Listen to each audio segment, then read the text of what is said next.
So hi and good morning students, नमस्ते। My name is Monalisa. आज हम ह्यूमन रिसोर्स मैनेजमेंट में मॉडल्स ऑफ एचआरएम पढ़ेंगे। इसमें सबसे पहले हम ये समझने की कोशिश करेंगे what exactly do we mean from model of HRM. Then after, on the basis of previous year question of UGC NET, we will be studying 8 different models of HRM. And at last, we will try to solve the previous year question as well from this topic only. And at the end, as promised, I have provided one pager with all the keywords to make you understand, remember, and finally qualify the examination. So let's begin. See, the first and most important question that arises here is, what exactly do we mean from the model of HRM? So now the thing is, model of HRM basically represents a strategy adopted by an administrator in any organization to ensure that there is a synchronicity, a coordination between the different business functions by human capital within the organization, so that whatever the plan objective is, it should be achieved in the most efficient manner.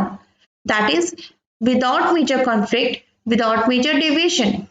So without major conflict deviation हम अपने plan objective को achieve करें और there should और एक coordination सारे business function में आ सके। इसके लिए जो एडमिनिस्ट्रेटर एज एन एडमिनिस्ट्रेटर जो बिजनेस एक्टिव जो भी स्ट्रैटेजी जो भी अप्रोच अडॉप्ट करते हैं, that strategy is basically known as model of HRM. So model of HRM do not represent any individual, it do not represent a group of people or any department, function, or product or process. It basically represents a strategy adopted by an administrator. So that strategy may be very hard, it may be very soft, it may be somewhere in between. We will be studying about all these type of strategy in upcoming slides only. So let's move. So over here, we are as I said, we are going to finish in total 8 different models of HRM. They are respectively the Formbridge, TC Devyana, the Harvard, the Guest, the Warwick. These 4 have already been studied. आप अपने universities वगैरह में पढ़ के आए होंगे.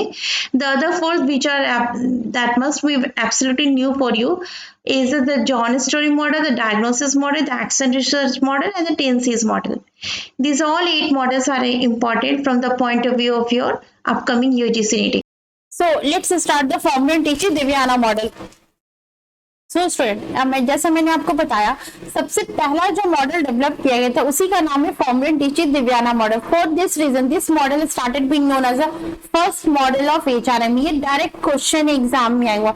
विच model is called the first model of HRM? The answer is Fombrun Tichy Devanna model.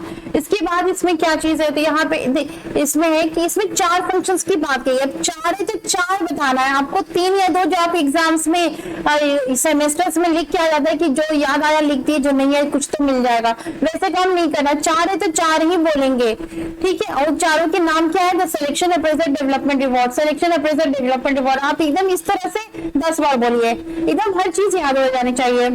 सिर्फ पढ़ना जरूरी नहीं. इट इज वेरी इंपॉर्टेंट कि हमें एग्जाम के दिन तक चीजें जरूर याद रहे, at least till the date of exam, ठीक है. तो यहाँ पे फॉर्म्ब्रिज टीची दिव्याना मॉडल की तहत ये कही गई है कि सबसे पहले it was the first of its kind, so for this reason this model is also known as first model of HRM. Another thing is इसकी 4 फंक्शंस.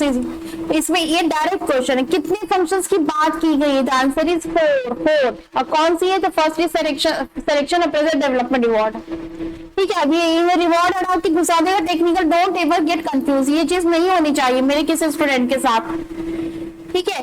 फिर थर्ड है, उसके बाद जो इसमें जो चीजें हैं ना, they are all about the different name given to this model. See, मैंने आपको पढ़ाया था, क्या पढ़ाया था? Evolution theory of HRM in our last lecture. मैंने आपको बताया था जो फर्स्ट स्टेज जो था क्लासिकल स्टेज ऑफ, ना try to recall that the first stage of evolution of HRM. मैंने क्या बताया था वहां पे ऑब्जेक्टिव क्या होती है? तो ऑब्जेक्टिव होती है कि एफिशिएंसी कैसे इंप्रूव की जाए.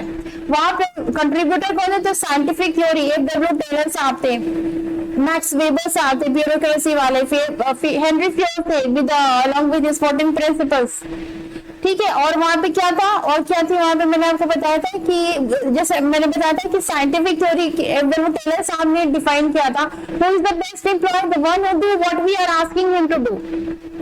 तो यहाँ पे इससे क्या निकलता है, इससे निकलता है कि ये एम्प्लॉयर्स जो थे वो थोड़ा उनका हार्श रवैया था, they were little bit hard, क्योंकि उनकी फोकस ये नहीं थी कि एम्प्लॉयज क्या फील कर रहे हो, क्या परेशानी देख रहे हैं। उनकी फोकस ये how to improve the efficiency output, उनकी प्रोडक्टिविटी कैसे इंक्रीज की जाए।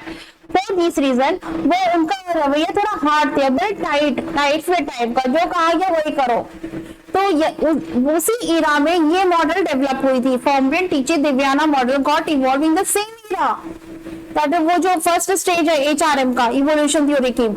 तो for this reason there is a huge similarities. आप देखो वहां पे भी बात की गई है किसकी, बात की गई है वो हार्ड साइड की, तो यहाँ पे भी hard side of the HRM है, टाइट फिट है। ठीक है, फर्दर जब एचआरएम के और मॉडल्स आना शुरू हुए, तब ये फाइंड आउट जब इस पे किया जाने लगा, ये this model became the fundamental model of the for the study of HRM. तो वहां पे बात हुई कि ये तो सही है कि 4 फंक्शंस हैं, इनके बीच का इंटरकोरिलेशंस भी बता दिया गया, what about the factor that is affecting this functions, it's been nowhere discuss about this. इन चीजों को डिस्कस नहीं किया गया इस मॉडल में। फॉर दिस रीजन इस मॉडल को since then people started calling it incomplete model as well. और ये डायरेक्ट क्वेश्चन है, which model of HRM is called incomplete model? The answer is Fombrate Tichy Divyana model. Now nobody is going to ask you why it is called incomplete model. ठीक है, but मैं आपको चीजें लंबे समय तक याद रहे इसलिए मैं आपको हर चीज का बैक स्टोरी भी बता रही हूँ। हार्ड साइड हो गया, तो इसके क्या क्या, इसमें क्या हो गया, पहले 4 फंक्शंस हो गए। 4 मतलब 4, 3 नहीं। इसका फिर नेशनल लेवल के एग्जाम में कोई स्टुपिडिटी नहीं करनी, 4 मतलब सिर्फ 4। और कौन से है, तो सिलेक्शन अप्रेजल डेवलपमेंट अवार्ड। उसके बाद क्या, इसके बाद जो भी चीजें, they are the different names given to them. क्या क्या नाम है, तो इनकम्प्लीट है, it is also called hard side, it is also called tight fit, it is also called first model of the HRM. ठीक है, और when you will see the pictorial representation, go and find out the pictorial representation of Fombrate Tichy Divyana model. You will see ये यहाँ पे कुछ जैसे कुछ match type का होता है ना, the same thing is looking, you will find it over there. तो इसे मैचिंग मॉडल भी कहते हैं, इट्स अनदर नेम इज मैकेजर मॉडल। ये डायरेक्ट क्वेश्चन है, which model is called matching model? The answer is Fombrate Tichy Divyana model. What is the another name of Fombrate Tichy Divyana model? The answer is Mikhijan model or matching model. Which model is called incomplete model? The answer is Fombrate Tichy Divyana. Which model is inclined toward the harder side of the HRM? It is called Fombrate Tichy Divyana model. In which model the tight fit theory has been discussed? The answer is Fombrate Tichy Divyana model. So, ये Harvard model जैसे मैंने आपको बताया introduction में ही, ये जो evolution theory of HRM थे उसकी जो 4th स्टेज जो था, that which is called the human resource management school, उसी स्टेज में ये इवॉल्व हुआ था। ये मॉडल कब आया था, तो in the era of the 4th stage of human resource management school. तो 4th स्टेज कौन था, ह्यूमन रिसोर्स मैनेजमेंट। अब वहां पे क्या है, मैंने आपको पढ़ाया है, वहां पे वो स्लाइड वो ओपन करके वो लेक्चर देख लेना। कॉम्पिटिटिव एज की बात मैंने की है, एसेट की बात मैंने की है, एम्प्लॉयर्स जो थे सॉफ्ट अप्रोच रखने लगे थे, ये सब मैंने आपको वहां पे भी बताया है। 1980 ऑनवर्ड का जो इरा है वो यूएस में डेवलप किया गया था। These 4 points has been developed under that 4th stage of evolution of HRM. Previous lecture खोल के देख लीजिए। अब यहाँ पे देखो, there is a huge similarities यहाँ पे विद हार्वर्ड मॉडल। वो 1980 के बाद का ऑनवर्ड जो इरा है, और ये 1984 में ये डेवलप की गई थी। और ये Harvard university which is again in USA, तो वो 4th स्टेज का जो था उसी समय ये आया है। That's why there is a huge similarities between these two concept. ठीक है, कॉम्पिटिटिव एडवांटेज की बात वहां भी है, यहाँ भी, एसेट की बात वहां भी, यहाँ भी है, ह्यूमन साइड की बात, सॉफ्ट साइड की बात वहां पे भी, यहाँ पे भी है। तो ओवरऑल हार्वर्ड मॉडल में है क्या, तो हार्वर्ड मॉडल में सबसे पहला जो चीज आपको याद रखना वो यहाँ पे 6 कंपोनेंट की बात की गई थी। Student please do pay attention, I am requesting. 6 component की बात किसमें की गई थी, तो हार्वर्ड मॉडल। ठीक है, ये चीजें यहाँ पे है। उसके बाद क्या है इसमें, क्या है इसके, फिर इसके अनदर नेम क्या है, मल्टीपल स्टेक होल्डर की बात किसमें की गई थी, हार्वर्ड मॉडल। ये क्वेश्चन डायरेक्ट पूछा गया है। तो मल्टीपल स्टेक होल्डर किससे रिलेटेड है, तो Harvard model. Human and soft side of the HRM किसे कहते हैं, तो हार्वर्ड मॉडल। कॉम्पिटिटिव एज की बात किसने कही गई, तो Harvard model. Asset and not the cost, ये बात किसने कही गई, तो Harvard model. That's all student, that's all about the Harvard model student. The guest model, ये डेविड गेस्ट साहब के नाम पे इस मॉडल का नाम गेस्ट मॉडल पड़ा था। और यहाँ पे दिस मॉडल हैज देखिए मैंने आपको बोला था 6 कंपोनेंट, यहाँ भी 6 कंपोनेंट है, but there is a huge difference. यहाँ पे 6 कंपोनेंट में एचआर स्ट्रेटजीज है, एचआर प्रैक्टिसेस है, आउटकम्स है, बिहेवियरल आउटकम्स है, परफॉर्मेंस रिजल्ट है, फाइनेंशियल। अब ध्यान से देखो इसमें है क्या, एचआर स्ट्रेटजी के अकॉर्डिंग एचआर प्रैक्टिसेस आपकी लागू होती है, और उसी वही प्रैक्टिसेस है जो कि तरह तरह के आउटकम्स को डिटरमाइन करते हैं। और कौन कौन सा आउटकम है, तो HR outcome, behavioural outcome, performance result मतलब प्रोडक्टिविटी एंड फाइनेंशियल कॉन्सिक्वेंसेस। ठीक है, तो यहाँ पे ये चीज है। तीसरी क्या चीज है, तो इट इज अ फ्यूजन। वो जो हार्ड था फॉर्मेट, जो सॉफ्ट साइड था हार्वर्ड, उन दोनों का ये फ्यूजन है। तो ये डायरेक्ट क्वेश्चन है, which model is called the fusion, which model is called the fusion between the hard and soft model, which model has a fusion approach, the answer is David Guest model. ठीक है, that's all. Let's move to the another model, Warwick model. ठीक है, यहाँ पे एक question सबसे important ये है कि एग्जैक्टली क्वेश्चन पूछा गया है, कई जगह पूछा गया है, not only the UGC net. आपके पीएसयूज जो होते हैं, आपके मार्केटिंग ऑफिसर्स के एग्जाम में, आपके एचआर ऑफिसर्स के एग्जाम में जो लेते हैं, वहां पे भी ये क्वेश्चन ये है कि ये किसने प्रेजेंट किया था, किसने डेवलप किया था, the answer is Henry Pettigrew. See student, ये जो इतने रेड वर्ड्स है ना, रेड कलर से जो मैंने बोल्ड लेटर में उसको अंडरलाइन ना करके मैंने वो कर दिया है, हाईलाइट किया है, द थिंग इज ये वो चीज है जो आपको हर हाल में याद रखना है। और इसको ये तब होगा जब आप इसे समझे भी और इसे बार बार पढ़ें। बार बार पढ़िएगा तो टिल द एग्जामिनेशन आपको बातें याद रहेगी। टू द पॉइंट, आप you will not be among those who go and say ma'am the options which are so confusing. There is no point of feeling confuse. जब आप अभी ढंग से पढ़ेंगे तो वहां क्यों कंफ्यूज होंगे। तो ये सारे चीज, that's why I call them direct keywords. Keywords, ये कीवर्ड्स क्या है, डायरेक्ट इन्हीं वर्ड से आपके क्वेश्चंस बनते हो, इन्हीं वर्ड्स को आइडेंटिफाई करके आप आंसर्स बना सकते हो। ठीक है, अब यहाँ पे देखो, आउटर कॉन्टेक्स्ट का मतलब क्या होता है, आउटर बाहर की चीजें, मैक्रो लेवल इन्वायरमेंट, कंपनी की ऑर्गेनाइजेशन के बाहर की जो फैक्टर्स होते हैं जो जिस तरह से अफेक्टेड होती है, जिसके कारण वो मैक्रो इन्वायरमेंट की बात हो रही है। आउटर कॉन्टेक्स्ट का मतलब क्या हो गया, मैक्रो इन्वायरमेंट। इनर कॉन्टेक्स्ट का मतलब क्या है, माइक्रो इन्वायरमेंट, मतलब organisation, within the organisation जो फैक्टर्स है जो इसके कारण प्रोडक्टिविटी अफेक्टेड होती है, they all together come under the micro environment, और उसको ही एक नाम दिया गया इनर कॉन्टेक्स्ट। अब यहाँ पे तीसरा बहुत ही ट्रिकी सा क्वेश्चन है। यहाँ पे ये देखिए 3 जो नाम है ना ऊपर से, outer context, inner context, HRM, तीनों नाम में कॉन्टेक्स्ट है, बट जो फोर्थ कंपोनेंट या एलिमेंट है, या जो 5th कंपोनेंट एलिमेंट है, इसमें कंटेंट की बात की गई है, HRM content and business strategy content. अब ये क्वेश्चन एग्जाम में आया हुआ है जिसमें बिजनेस स्ट्रेटजी कंटेंट की जगह बिजनेस स्ट्रेटजी कॉन्टेक्स्ट लिख देता है, and कहा जाता है which one is not related from the Warwick model. The now the thing is, student, you people cannot make guess at all. ये guess करने वाली चीज नहीं है। आपके कॉन्टेक्स्ट से ये जो 6 कंपोनेंट है, इसमें 3 ऐसे वर्ड्स हैं जिसके लास्ट में कॉन्टेक्स्ट आते हैं, 2 के अंत में कंटेंट आते हैं। तो बिजनेस स्टडी कॉन्टेक्स्ट नहीं, बिजनेस स्टडी कंटेंट की बात है। ठीक है, that's all about the Warwick model. इसमें बिल्कुल याद रखना, outer context, inner context, HRM context, HRM content, business strategy content. और आउटर कॉन्टेक्स्ट का मतलब क्या था, मैक्रो इन्वायरमेंट, आउटर ऑर्गेनाइजेशन के बाहर का जो चीज फैक्टर्स है वो उसकी बात हो रही है। ऑर्गेनाइजेशन के अंदर की फैक्टर जिसके कारण प्रोडक्टिविटी जो इन्फ्लुएंस होती है, that is called micro environment, उसे इनर कॉन्टेक्स्ट के अंदर में रखेंगे। That's all about the Warwick model. सारा क्वेश्चन यहीं से, इसके अलावा कुछ भी नहीं है। Then after 8th to 9th, yes, the John Story sir. John Story is so popular man. He has contributed so much in different subject. इन्होंने पर्सनल मैनेजमेंट में भी दिया है, इन्होंने HRM में भी दिया, और इन दोनों सब्जेक्ट से पहले इनके जो इन सब्जेक्ट्स के जो फादर सब्जेक्ट है दैट इज पब्लिक एडमिनिस्ट्रेशन। ठीक है, सी स्टूडेंट, पहले एक सब्जेक्ट था सोशल साइकोलॉजी, वहां से एक सब्जेक्ट ब्रांच इवॉल्व हुआ विच इज कॉल्ड पब्लिक एडमिनिस्ट्रेशन। आप में से जितने लोग यूपीएससी के भी साइड में प्रिपरेशन कर रहे हैं वो सभी इन चीजों को जानते होंगे।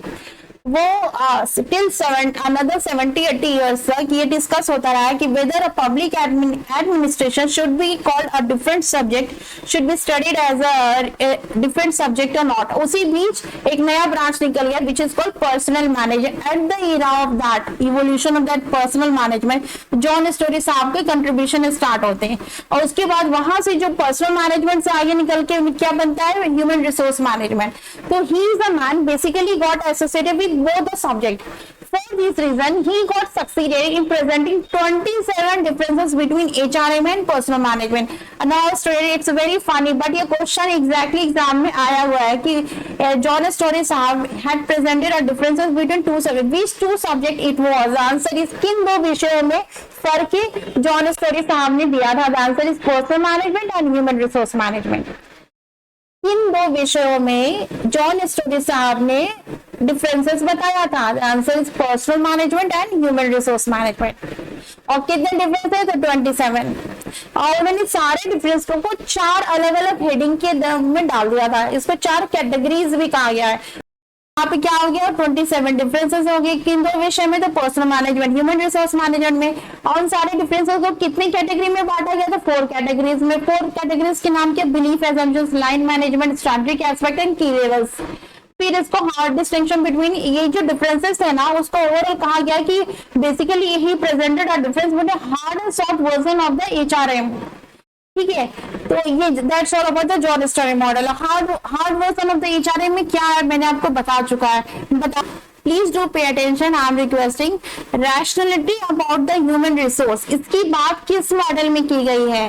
ठीक है, तो ये हार्ड वर्जन ऑफ HRM की बात है, तो ये लोग इसे फॉर्मल टीचिंग दिव्याना से कोरिलेट करते हैं, but the correct answer is the story model, the John story model.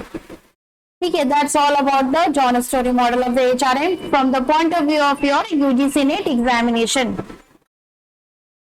So let's move to the another slide.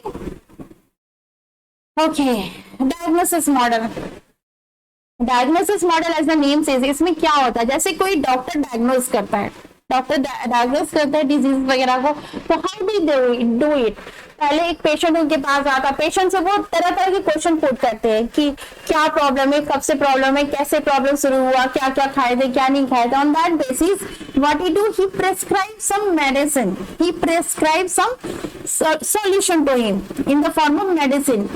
ठीक है, और उसके बाद वो बोलते हैं इम्प्लीमेंट करो, यानी कि सिखाना शुरू करो। 4th स्टेज में after 7 days please do come to visit us, मैं देखूंगा कोई दवाई बदलना होगा तो बदल देंगे। The same are the terms use over here.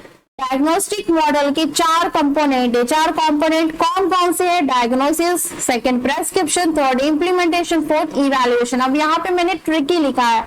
Why tricky? क्योंकि यहाँ पे इवैल्यूएशन को हटा के फीडबैक लिख देता है और आपको कहा जाता है find out the which one is not related from the diagnosis model. इनमें से कौन डायग्नोसिस मॉडल से नहीं रिलेटेड है? तो इसके जो डायग्नोस्टिक मॉडल के जो लास्ट स्टेज कंपोनेंट है, 4th कंपोनेंट है, the name of that component is evaluation and not the feedback. That's why it is a feedback. Generally क्या होता है, जब भी जो last stage action research model, Kurt Lewis साहब, इनका बहुत बड़ा contribution right from the public administration में भी बहुत है। पर्सनल मैनेजर जॉन स्टोरी के ये कंटेम्प्रेरी है, he was a contemporary of John Storey साहब।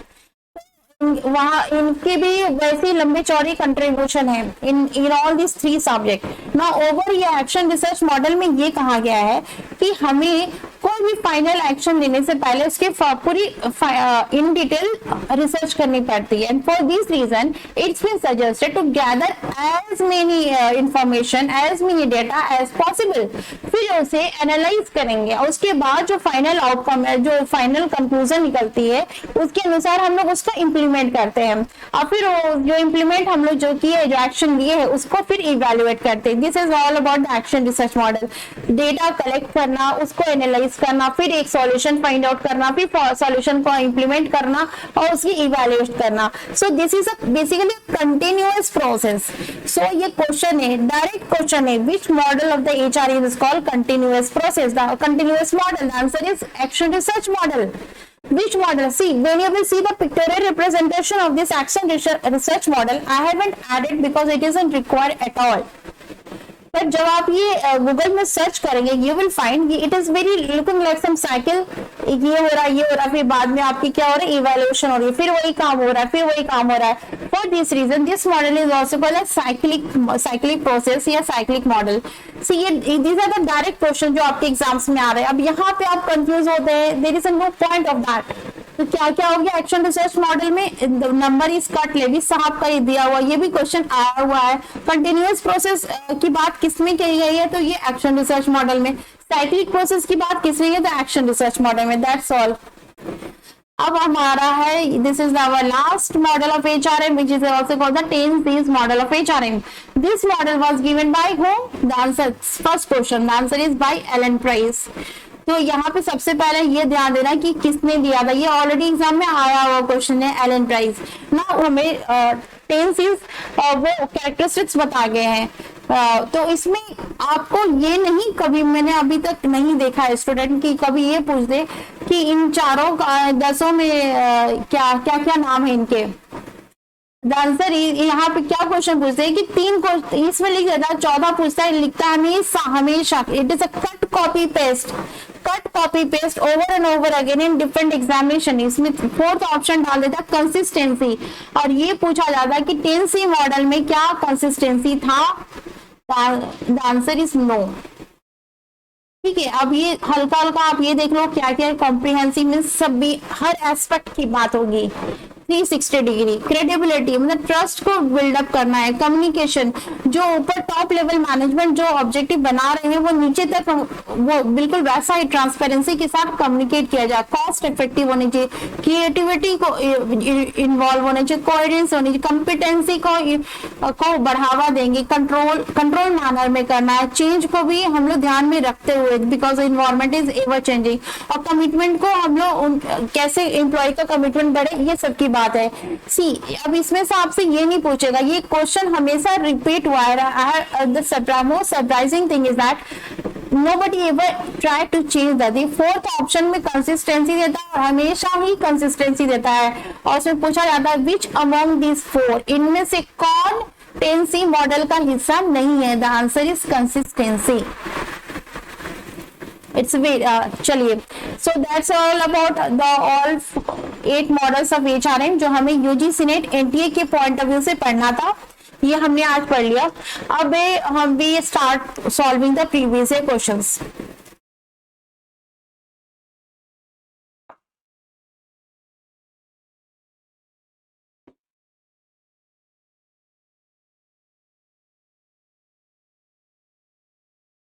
So student, this is all about the one pager about which we were talking about. this is all about the keyword जो मैंने आपको अभी पढ़ाया detail में, जिसकी बैक स्टोरी बता के मैं बताई हूँ, ये उन्हीं का एक 1 पेज में मैंने दे दिया है। This is basically this 1 pager concept is basically very popular among the UPSC students. आप भी इसे हैबिट में ले आओ तो आपके लिए इजियर हो जाएगा चीजें। तो यहाँ पे मैं ज्यादा डिटेल नहीं बोलूंगी क्योंकि मैं आपको सब कुछ बता चुकी हूँ। बस एक हल्का सा बता दें, जैसे formulate, that's all about this 1 pager with keywords for the UGC net so that you could remember it for the longer period. आपने यदि आप सोच रहे हैं कि डायरेक्ट सिर्फ ये 1 पेजर लेके हम पढ़ लेंगे और we will learn everything, I am telling you student, it will become very difficult for you to remember everything. मैंने जो भी आपको भी पढ़ाया ना, हर एक पॉइंट के पीछे का पूरा लेंदी स्टोरी बताई। यदि मैं उसको सबको लिखने बैठे तो 3 पेज का एक मॉडल तैयार हो जाएगा। नॉट ओनली 300 वर्ड्स जो आप जनरली आर्टिकल और ब्लॉग्स आप देख रहे हैं, मैं उससे कहीं ज्यादा लेंथी लिख सकती हूँ, बट द थिंग इज यहाँ पे मैं ऐसा लिख रही हूँ ताकि वो आपको लंबे समय तक याद रहे। ठीक है, तो वो आप पूरा वीडियो देखिए। आई एम रिक्वेस्टिंग प्लीज, मैं जितनी ईमानदारी से मैंने आपके लिए पढ़ाया है, प्लीज आप भी अपने एंड की उतनी ईमानदारी दिखाएं, पूरी वीडियो को देखें, और उसके बाद वो धीरे धीरे आपके दिमाग में घुसते घुसते ना चीज खुद ही याद हो जाएगी। ठीक है, so let's start the previous question.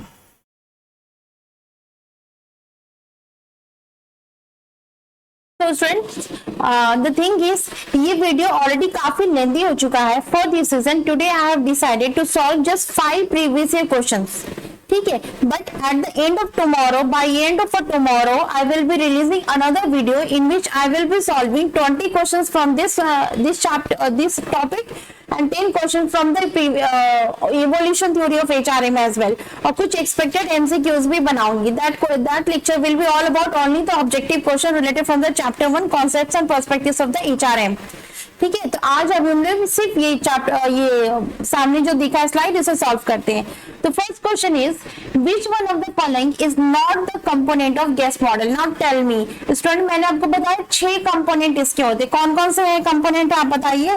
HR practice, HR strategy, HR outcome, और उसके बाद क्या है? देखिए यहाँ पे HR प्रैक्टिस है, HR स्ट्रैटेजी है, और उसके बाद HR प्रैक्टिस, HR स्ट्रैटेजी पे बेस्ड होगी 4 तरह के आउटकम्स है। इसमें पहला का नाम है HR आउटकम, फिर बिहेवियरल आउटकम्स, उसके बाद जो है उसका नाम है performance result of financial consequences.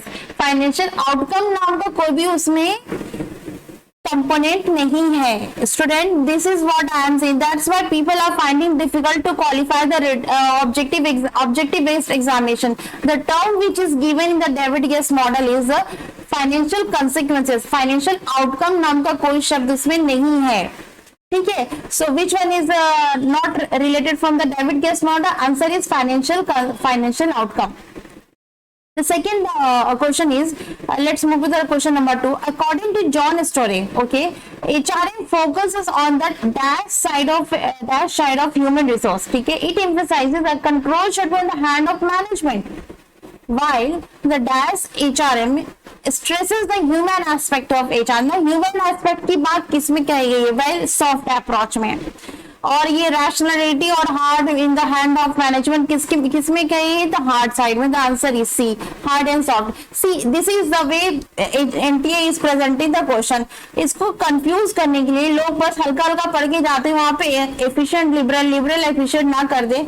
For this reason इस तरह के ऑप्शंस भी देखो कितने कंफ्यूज करने वाले दिए गए हैं। For this reason, student, I am telling you again and again, आप प्लीज जो वर्ड्स है ना उसको ध्यान से पढ़े, उसको बार बार पढ़े, बार बार सुने, तब आपको वो चीज at the till the time of examination याद रहेगा। तो यहाँ पे क्या हो गया? ह्यूमन एस्पेक्ट की बात मतलब क्या, कौन सी है? It is Harvard model. ठीक है, तो यहाँ पे ये जो जॉन स्टोरी मॉडल में मैंने आपको बताया था 27 डिफरेंसेस बताए थे, और उनकी 4 कैटेगरीज में उन्होंने कैटेगराइज किया था, और एंड देन ये फाइंड आउट हुआ था कि ओवरऑल उन्होंने hard approach of HRM and soft approach of HRM में डिफरेंस बता दिया था, को डिफरेंशिएट कर दिया था। और हार्ड अप्रोच का मतलब क्या हो गया? When the human as a resource की तरह कंसीडर होंगे, तो emphasis should be on that they should be controlled by the management only। ये रैशनलिटी वाली बात हो रही है, तो यहाँ पे ये हार्ड हो गया। और सॉफ्ट साइड वाली बात कौन सी हो गई? तो ये देखो, अब देखो मान लो आपको पहला वाला समझ में नहीं आ रहा, you know the second option very well, आप बहुत आसानी से ह्यूमन एस्पेक्ट में तो सॉफ्ट HRM ये पहचान गया। अब देखो सेकेंड ऑप्शन सॉफ्ट किसमें है? द C1, बस सी करेक्ट हो गया। The Fombrun model emphasis 4 functions of HRM। Question number 3, the Fombrun model emphasis 4 functions of HRM। Identify the wrong one. इसमें से कौन रॉन्ग है? Now tell me. Selection of result, performance and reward. Training क्या उसमें है? Student, this is how NTA is presenting the question, that's why people get confused। यहाँ पे student कहाँ पे कंफ्यूजन होता पता है? जो लोग ऊपरी सरफेस लेवल नॉलेज के साथ जाएंगे ना, वो सोचेंगे HR तो सिलेक्शन करता है, ये ट्रेनिंग करवाता है, ये अप्रेजल और रिवॉर्ड दोनों ही सेम ही चीज मतलब है, यानी कि यही दोनों में से कोई एक नहीं होगा। वो कभी गेस ही नहीं कर पाएगा कि training was not among those 4 functions. and this is why people are finding difficult to qualify. See, एक statistics में आपसे share कर रही हूँ student, पिछले last year around more than 5 lakh student appeared for the exam of in UGC NET for the subject management, commerce, HRM, LW, and very more than 5-7 lakhs student appeared, and how many of them actually got qualified? Well, the figure is less than 50,000. Now calculate what is the percentage of people who are qualifying. Why so? Well, UGC का एक rule है कि 6% से ज्यादा बच्चों को हम select नहीं करेंगे. Now calculate, do you think the 6% भी बच्चे क्वालिफाई करते हैं? अरे 2.5-3% भी नहीं क्वालिफाई कर पाते because of the cut off marks and the level of the questions. तो आप उस ढंग से पढ़ेंगे जिससे 5 लाख बच्चे पढ़ते हैं, 6 लाख बच्चे पढ़ते हैं, या उस ढंग से पढ़ेंगे जिससे 30-35 हजार बच्चे पढ़ते हैं? You have to decide, and the result will be the outcome of your this decision. तो फॉर्मेट टीचिंग दिव्याना मॉडल में मैंने बताया था 4 फंक्शंस है. 4 फंक्शंस क्या है मैंने बार बार बताया. Selection, appraisal, development, reward. एकदम इसी ढंग से रख लो राइम की तरह. तो ये ट्रेनिंग उसमें नहीं है, और ये क्वेश्चन जब भी आता है ना तो ट्रेनिंग को ही घुसा देता है. ठीक है. अब according to 10C model of HR, which one of the following is not associated with that? Again they see the question, consistency, ये सब कुछ उसमें रहेगा. Consistency is not among those. So that's all for today student. Thank you. I hope आपको ये video हमारा पसंद आया हो.